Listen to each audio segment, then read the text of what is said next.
Hello friends, कैसे हैं आप सभी। इस कड़ाकड़ाती ठंड में आप सभी का मैं बहुत ही गर्मा गर्म स्वागत करता हूं अपने यूट्यूब चैनल पर। साथियों, जैसा कि हम सभी अपने यूपी जीके की very very most important questions की एक सीरीज चलाए हुए हैं, उसी को आज हम लोग कंटिन्यू आगे करेंगे। और आज के क्वेश्चन थोड़ा सा टफ होने वाले हैं, थोड़ा अच्छे लेवल के होने वाले हैं। प्रयास तो यूँ हमेशा ही रहता है कि किसी भी प्रश्न की पुनरावृत्ति ना हो, पुनरावृत्ति से बचा जाए और नित नए प्रश्नों को हम लोग देखें। और वही पूरा प्रयास हमारा आज भी बना हुआ है। आज भी हम लोग जो टॉप 10 क्वेश्चंस को देखेंगे वो अपने आप में एक नए क्वेश्चन होंगे और अपने आप में बहुत ही महत्वपूर्ण क्वेश्चन होने वाले हैं। तो आइए हम सभी अपनी आज की वीडियो का शुभारंभ करें। और आज का पहला प्रश्न क्या कह रहा है, अपनी स्क्रीन के ऊपर आपकी प्यारी प्यारी नज़रों के सामने आ चुका है। पहला क्वेश्चन आज का बहुत ही बिंदास क्वेश्चन है। पहला प्रश्न कह रहा भैया कि स्वराज पार्टी की स्थापना कहाँ हुई थी। विकल्प नंबर पहला कह रहा है लखनऊ, विकल्प दूसरा कह रहा कानपुर, विकल्प तीसरा कह रहा प्रयागराज, या विकल्प चौथा कह रहा आपका झांसी। तो आपको बताना है कि स्वराज पार्टी की स्थापना निम्नलिखित विकल्पों में से कहाँ पर की गई थी। अपने आप में एक बढ़िया स्तर के क्वेश्चन आज आप सभी देख रहे हैं। तो देखिए, अगर हम चर्चा करेंगे किसकी, कि स्वराज पार्टी की स्थापना कब की गई थी, तो याद रखिएगा 1923 में स्वराज पार्टी की स्थापना की गई थी। कब की गई थी? 1923 में स्वराज पार्टी की स्थापना की गई थी। और इसके संस्थापक की अगर हम लोग बात करें तो इसके संस्थापक सदस्यों में हो जाएंगे चित्तरंजन दास जी और मोतीलाल नेहरू जी। अगर बात किया जाए कि इसके अध्यक्ष कौन थे और इसके महासचिव कौन थे, तो याद रखिएगा स्वराज पार्टी जिसकी स्थापना 1923 को होती है, अध्यक्ष पद के रूप में, अध्यक्ष के रूप में चित्तरंजन दास जी होते हैं।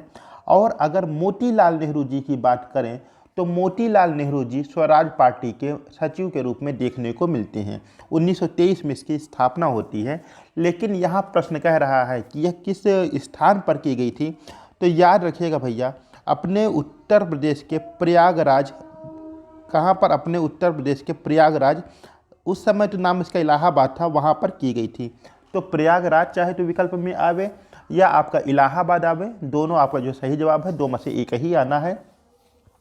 उस समय नाम इसका इलाहाबाद था, आज के परिवेश में नाम इसका चेंज हो गया है और इसका नाम हो गया है प्रयागराज। ठीक है, तो स्वराज पार्टी की स्थापना कहाँ हुई थी? सही जवाब हो जाएगा प्रयागराज में हुई थी 1923 के अंतर्गत। ठीक है, चलते हैं भैया क्वेश्चन नंबर सेकंड की ओर। और क्वेश्चन नंबर सेकंड आज का गर्मा गर्म क्वेश्चन बिल्कुल आपके सामने नए नवेले अंदाज में आ रहा है। और क्वेश्चन क्या कह रहा है? सेकंड क्वेश्चन कह रहा है कि बुद्ध ने धर्म चक्र प्रवर्तन कहाँ किया। ऑप्शन नंबर पहला कह रहा है सांची, ऑप्शन नंबर दूसरा कह रहा है श्रावस्ती, ऑप्शन नंबर तीसरा कह रहा है सारनाथ, या ऑप्शन नंबर चौथा कह रहा है वैशाली।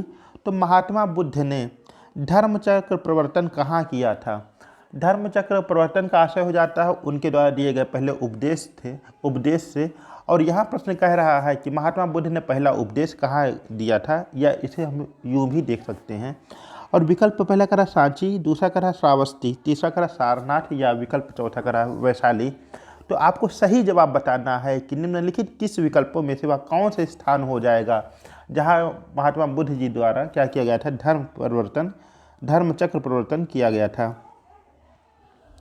तो सही जवाब क्या बन जाएगा? सही जवाब आपका बन जाएगा ऑप्शन नंबर तीसरा, वह आपका शुभ स्थान, पवित्र स्थान हो जाता है सारनाथ। क्या हो जाता है? सारनाथ हो जाता है। ठीक है, और अगर श्रावस्ती की बात करें, देखिए महात्मा बुद्ध जी ने जो अपने जीवन का पहला उपदेश दिया था, जिसे धर्मचक्र प्रवर्तन के नाम से जाना जाता है, वह तो सारनाथ में दिया था, मिर्दाम में। और अगर यह बात चर्चा ये की जाए कि महात्मा बुद्ध ने अपने जीवन के सर्वाधिक उपदेश कहाँ दिए, तो वो सर्वाधिक उपदेश देते हैं श्रावस्ती में। कहाँ पर देते हैं? श्रावस्ती में महात्मा बुद्ध जी के द्वारा सर्वाधिक उपदेश दिया जाता है। ठीक है, यहाँ तक की बात क्लियर हो गई। चलते हैं हम लोग क्वेश्चन नंबर थर्ड की ओर। और तीसरा क्वेश्चन आपकी स्क्रीन के ऊपर आपकी प्यारी प्यारी नज़रों के सामने क्वेश्चन आपका ये रहा, करा भारतीय राष्ट्रीय कांग्रेस का चौथा अधिवेशन कहाँ हुआ था। ठीक है, ऑप्शन नंबर पहला कह रहा आपका लखनऊ, दूसरा कह रहा ऑप्शन आपका वाराणसी, ऑप्शन नंबर तीसरा कह रहा आपका इलाहाबाद, या ऑप्शन नंबर चौथा कह रहा आपका मेरठ।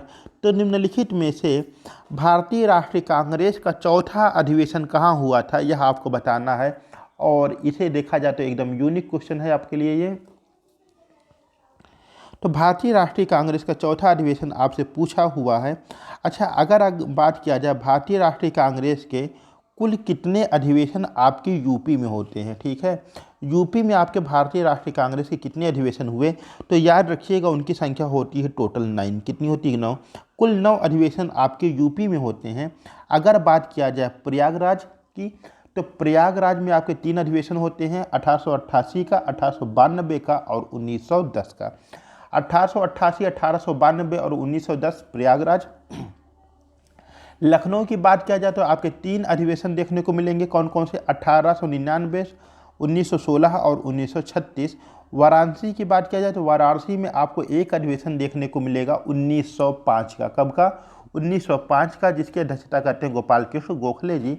आगे चलते अगर कानपुर की बात करें तो कानपुर अधिवेशन होता है आपका 1925 में। और बात किया जाए अगर मेरठ अधिवेशन, तो मेरठ अधिवेशन आपका 1946 में देखने को मिलता है। इस तरह से टोटल आपके 9 अधिवेशन यूपी से संबंधित हो जाते हैं। खैर, यहाँ बात करा कि भारतीय राष्ट्रीय कांग्रेस का चौथा अधिवेशन कहाँ हुआ था, तो चौथा अधिवेशन आपका होता है कब? चौथा अधिवेशन आपका होता है 1888 में। कब होता है?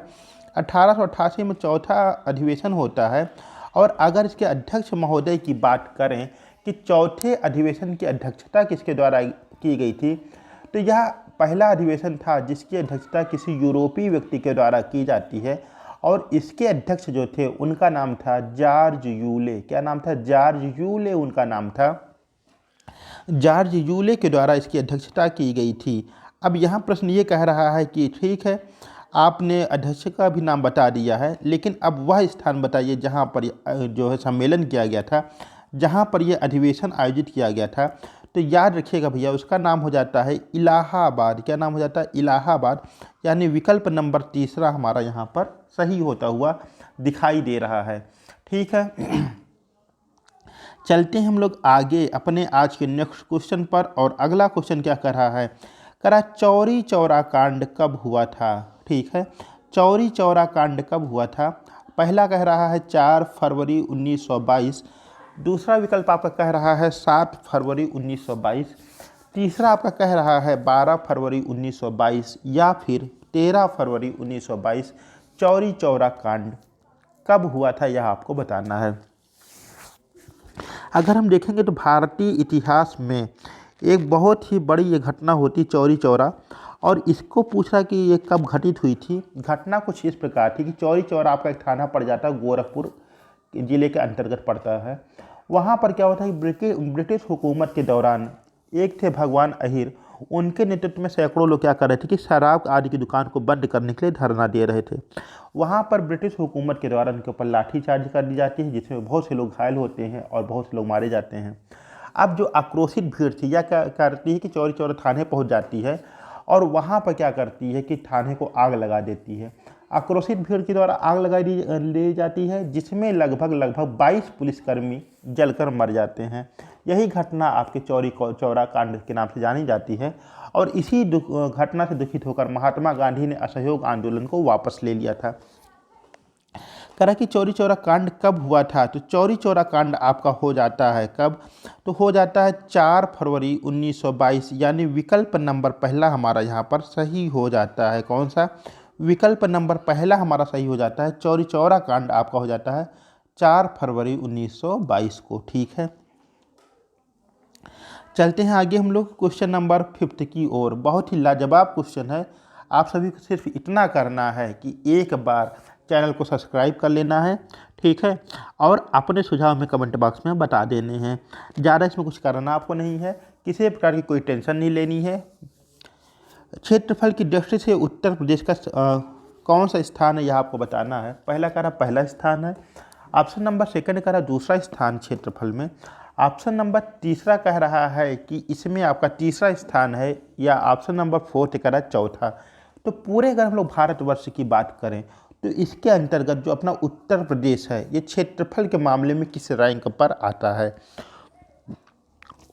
तो देखिए, अगर हम लोग बात करें कि उत्तर प्रदेश का कुल क्षेत्रफल कितना है, तो उत्तर प्रदेश का कुल क्षेत्रफल हो जाता है 2 लाख कितना, 2,40,928 किलोमीटर स्क्वायर, है ना। ये क्या हो जाता है, उत्तर प्रदेश का क्षेत्रफल हो जाता है।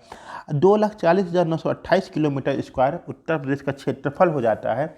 और अगर देखा जाए कि संपूर्ण भारत का यह कितने परसेंट भूभाग को घेरे हुए है, तो याद रखिएगा संपूर्ण भारत की यह 7.33 कितना, 7.33% भूभाग को घेरे हुए है।